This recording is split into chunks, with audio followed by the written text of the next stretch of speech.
All right, we are back for another Friday financial wrap up with Mr. Michael Zuber. Happy New Year's, Michael. Absolutely, buddy. This is an important one. It's the kickoff to the year. We've got to set everybody up for what we may be watching for in Q1. I think it's important for folks to know that we are recording this on Thursday because there's a very important jobs number on Friday that we will talk about. I don't want anybody miss a line there. Sometimes we need to do these on Thursday. So yeah, it's going to be fun topics today. I love it. I love it. Let's get right into the show. This is for January the 5th, 2024, the first week. Kind of a slow start to the week, but I know there's some big important information about jobs. What's happening this week with jobs?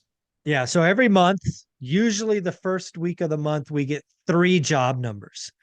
We first get what's called the JOLTS report, which is job openings, quits, wages, stuff like that.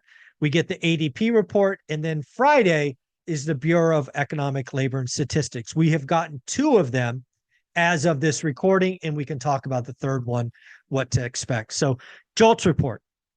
For the longest time, we had been over 10 million job openings. We broke that. We got in the nines. Last month that we talked about this, we had a significant miss.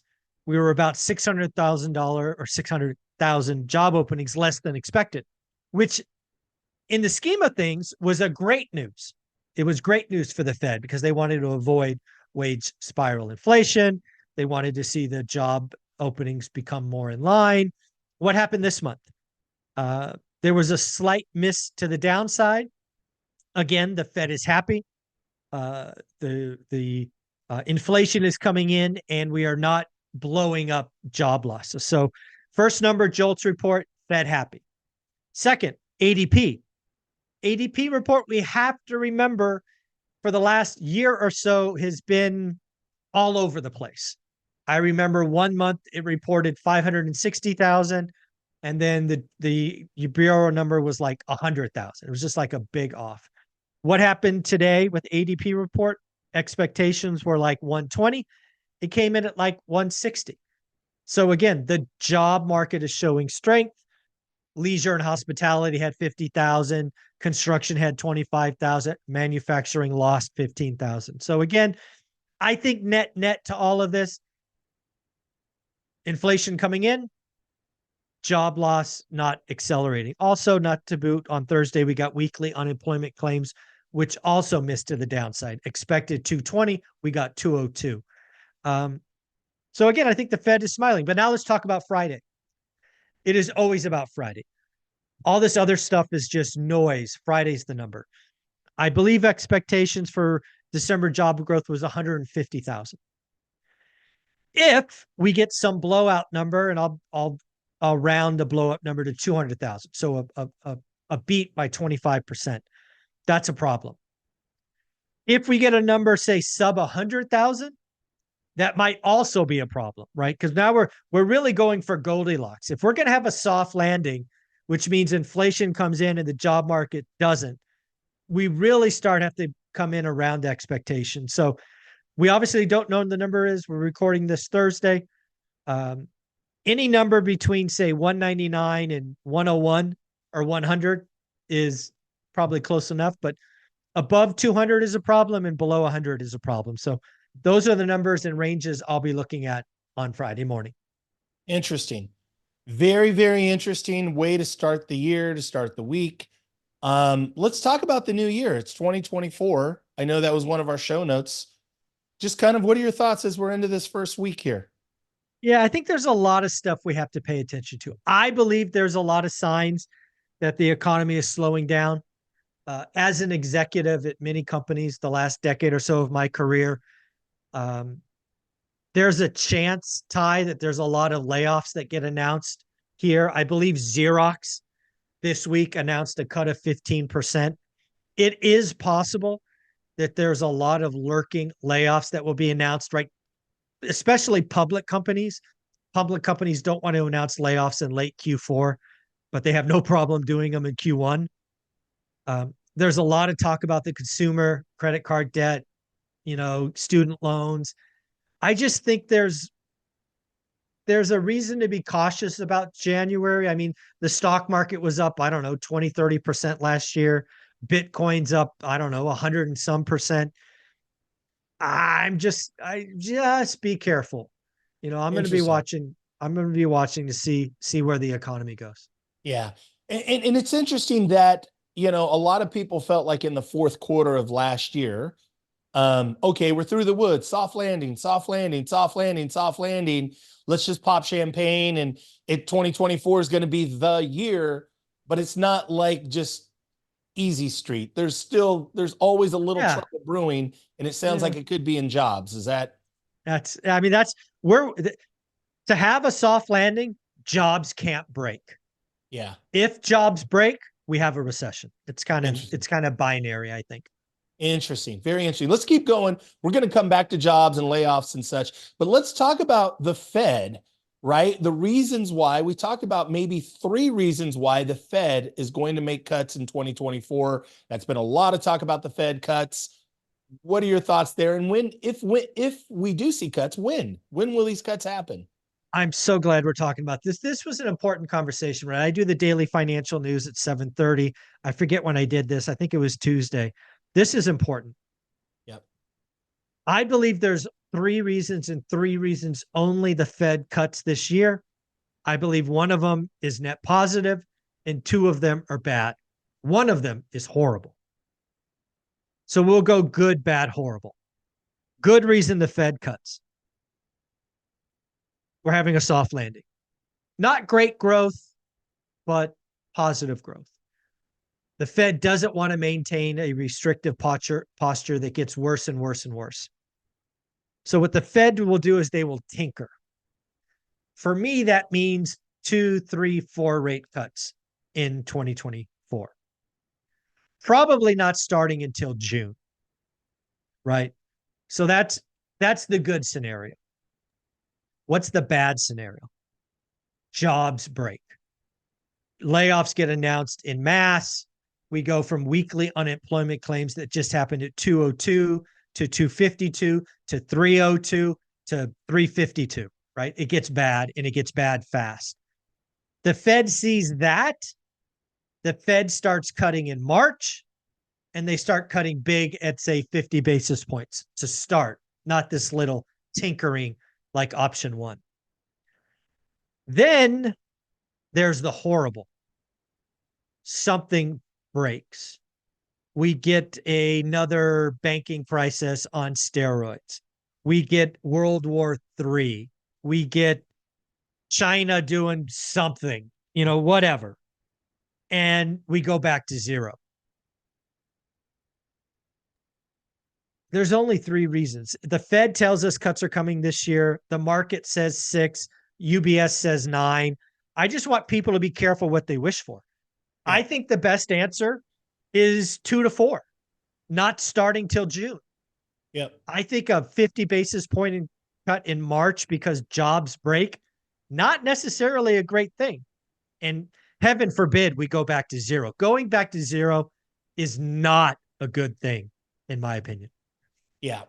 I think too, and just connecting the dots here is that it puts an incredible amount of on tension on the haves and have-nots. People that are Yes, just trying to get exactly. back into the housing market, people that are working class folks. It's just basically we're going to see more wealth gap, basically, if it happens that way. Is that pretty accurate? Oh, that's very well said. Okay. Let's continue. Let's talk about so jobs seems to be the theme. And it's interesting because you always talk about it on daily financial news. We've always talked about it in Friday Financial Wrap Up. But today, I feel the weight and the urgency that you're laying down, Michael. Let's talk about layoffs or potential layoffs for Q1. What do you see there? What could happen? What is happening? Well, that's the rub, is we just don't know. And you're absolutely right to pick up the fact that I think jobs are the thing. We have said for years now that jobs is the last domino to fall before recession is called. I am willing to admit that my chances of a soft landing would have gone from 5% to like 40 or 45%, significantly higher than I said was possible a year ago. but it's still to me not the prevailing because it's just hard. We've had one in the last 50 years, right? A soft landing. Um, Jobs are the last domino. It is possible, given the demographics, given the migration trends, that jobs hold up and we skirt a recession and Jerome Powell gets the soft landing that he's hoping for. We just have to watch jobs. And I think it's watch jobs in Q1. I think it's like January, February, March. If we can get through that time frame without a noticeable spike in weekly unemployment claims, I think the chances of a soft landing go up tremendously. But I just know that jobs are the last thing to break. So I am paying attention this last 90 days. Interesting. I love the focus. I love the shift in that, okay, I love the sense of urgency. It gives us something, okay, this is that KPI, this is that measurable that we really, really need to pay attention to. So let's transition and keep going. So obviously this is a real estate channel. You do a lot of work and you really give us the macroeconomics, what's going on in the world and in the country. Mortgage rates. Mortgage rates matter. Forecast for mortgage rates. Thoughts for 2024. We all are under the impression that rates are softening. We've seen that happen at the end of Q4. What are the forecasts for mortgage rates going forward into 24? So it's really funny. Just today, I saw two different forecasts that were meaningful. One gentleman, Jim Bianco, is talking about a 5.5% 10-year note, which means mortgage rates go to 8 to 8.5. His basic theme is the economy is strong and resilient, and nothing breaks at 7% mortgage rates. On the other end, Wells Fargo and Bankrate in the last 48 hours have updated their models, and they're calling 5.75 mortgage rates, which probably means the 10-year note is somewhere around 3.5 to 3.8. And again, to me, as we just hit, and we'll hit one more time here, it is all about jobs in Q1. Yep. If jobs don't break and we stay at 200,000 weekly unemployment claims, which we get every Thursday morning for the next 13 weeks or the next 12 weeks, Jim might be right. The economy is extremely resilient. There's some kind of demographic and migration thing going on. We're going to get the soft landing. But if things go the other direction and we start cutting in March, we could see mortgage rates sub 6. We just don't know yet. Q1's important. What's the healthy number, Michael? Where do you think if the magic wand is at 6.5 to 6.75, or what do you think is the magic that keeps us into a stable, healthy range? If I had my druthers, I would love to see 6 to 6.25. Now, again, if you want to pay points and you want to buy down, you can always buy down to the 5s. I would love to see a mortgage rate 6 to 6.25. Why is that? I think we have to get to the other side of an unhealthy housing market. I think if we crash to like 5.5, demand comes back without supply. And I'm just done with the nutty housing market. I'm just done with that. Yeah. And it is nutty, man. Even this week, I've got a property that it's rough. It's a dog.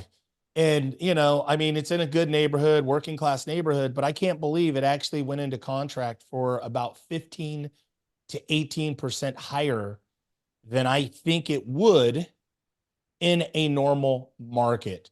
And so do the math on that. That's a lot of money. That's a lot of money and multiple offers in a weird time, in a slow time. And it just because there's no inventory and because rates came down a little bit and everybody just excited and, feverishly trying to get this property. People that don't know me will be shocked at the following statement. I do not want to see home price appreciation in 2024 above 3%. I don't want to see it. If it explodes 4, 5, 10, 12, 15, whatever it is, that's not a good thing.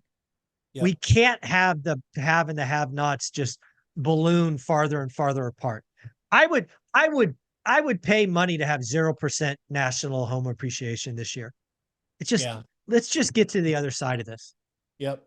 I think too, even for the young investor, or not necessarily young, but somebody that's just starting off and has a handful of properties, to just kind of counter that and say, well, they would be excited if their properties went up 10 or 15 or 20%. But the challenge is, if things stay stable and flat, why not pick up 2 or 3 or 4 more properties over the next few years and then ride the wave in a gradual really way? blow it up. Yeah. Yeah, right. I think that sometimes we get short-sighted on short-term versus midterm and long-term goals. And that's Amen. really the overall health of real estate. That's Yeah. really what you're saying, right, Michael? No, this is a long-term game. These years that, 15, 20% are not normal, but they do happen.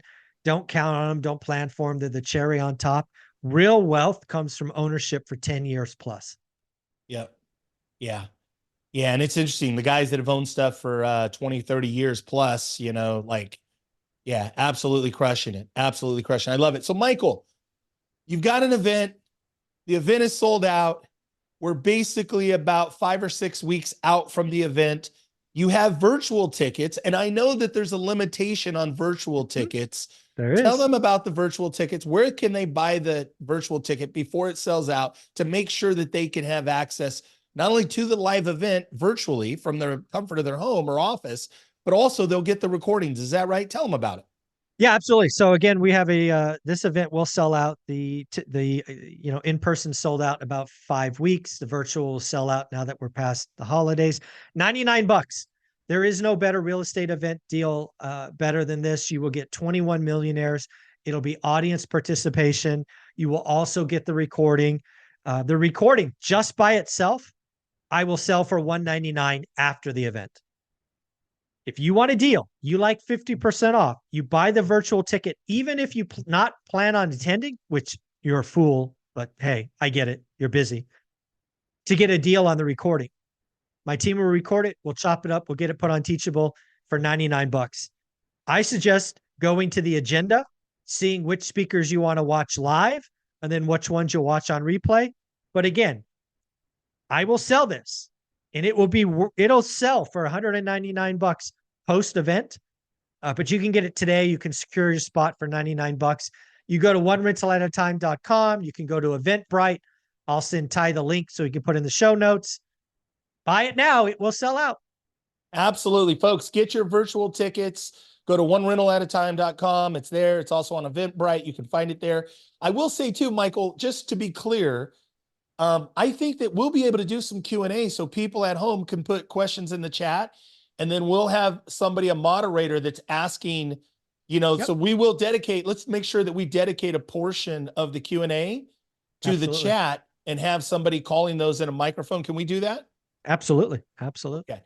So we're going to make sure that you have access to ask questions to the panels, to the millionaires. And then also too, if there's things that you ask afterwards, we're going to make sure that we work hard to get you that access and make it available to you. Michael, thank you for all that you do. Happy New Year. Have a great weekend. Thank you for all your time and energy and what you put into this community. Thank you, brother.